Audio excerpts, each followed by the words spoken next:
Violence has flared up in the West Bank again, and Israelis are taking to the streets to protest against their own government. On the eve of its 75th anniversary, Israel is divided like never before. For almost 3 months now, Israelis have been taking to the streets in increasing numbers to demonstrate against the new government. The protesters want to stop controversial reforms to the country's judiciary. They say that if the reforms pass, it will mark the end of democracy here. The protests have largely been peaceful, but as they've grown in size and desperation, there have been clashes with police. Opposition leaders have warned that if they are ignored and if no compromise is found, it could lead to civil war. It's a dramatic statement designed to capture the headlines, but it does speak to the strength of feeling and the growing political divide. And the protests in Israel are happening against a backdrop of increasing violence in the West Bank. The Israeli military has been carrying out raids in Palestinian towns and villages on an almost daily basis to arrest suspected militants and seize weapons.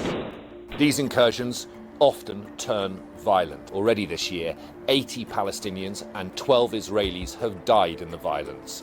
Children have also been killed on both sides. Israel's new government is the most right-wing in the country's history. For many years, the Israeli right has wanted to limit the power of the courts. Nationalists are infuriated that judges often limit settlement expansion in the West Bank, and the ultra-Orthodox want to introduce laws that conform with their religious beliefs. Under the reforms, the government of the day will have a virtual veto on any new judges appointed, and will be able to pass laws unchallenged with a simple majority of one in the Israeli parliament, the Knesset. But with no written constitution, a largely ceremonial president, and only one house in the parliament, the Supreme Court is seen as the only check on government behaviour. Remove that, and the government could effectively do what it wants. Many Israelis fear the reforms will mean the end of the liberal democracy that they've spent 75 years building. I want a free speech, I want a free country, I want the same right for every person of every religion, of every nationality. They believe it will erode human rights, women's rights, and sexual freedoms. Historically, Netanyahu has always been a popular politician. He is Israel's longest-serving leader. We're afraid that we will become a dictatorship instead of the democracy that we have right now. You believe Netanyahu's becoming a dictator? Absolutely. And if elections were held again today, the opinion polls say that he wouldn't win. There has been criticism from all sectors of Israeli society, orthodox and secular, young and old, right-wing and left-wing. Even some Israeli military reservists have gone on strike. The Israeli currency, the shekel, has weakened, and the usually apolitical and much celebrated tech industry has threatened to pull investment and jobs from the country. International condemnation of the reforms has been widespread, most significantly from Israel's closest ally, the US. The United States also remains firmly opposed to any acts that could trigger more insecurity, including settlement expansion and inflammatory rhetoric. At the moment, Netanyahu seems to be beholden to the strong right-wing voices in his coalition.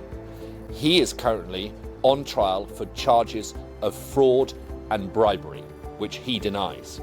But his critics say he's only pushing through the reforms to get himself out of that trial. The opposition and the Israeli president have both called for a halt in the reforms so discussions can take place. So far, Netanyahu has refused. If he were to pause or water down the reforms, he faces rebellion in his cabinet and possibly the collapse of the coalition. The idea of a two-state solution is something that foreign diplomats and some Palestinians still cling to. The reality, though, is that we are nowhere near that moment right now. The new Israeli government includes senior far-right ministers, who want to build more Israeli settlements in the West Bank and dramatically reduce Palestinian rights. Many young Palestinians have lost hope, have few prospects, and are fed up at Israeli raids into their cities. And so they are taking up arms to challenge the Israeli occupier. This all leads to violent clashes and a seemingly never-ending spiral of death. With politicians on either side either unwilling or unable to stop it, talk of a new uprising, a third intifada, is growing. Israel is facing a constitutional crisis. If the government pushes ahead with the reforms, and they've showed no sign of slowing down, then they could be challenged in the very courts that they seek to weaken.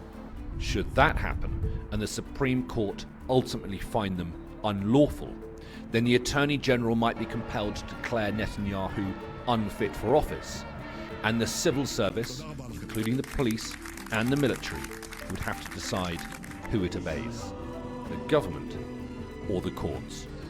It could get very nasty.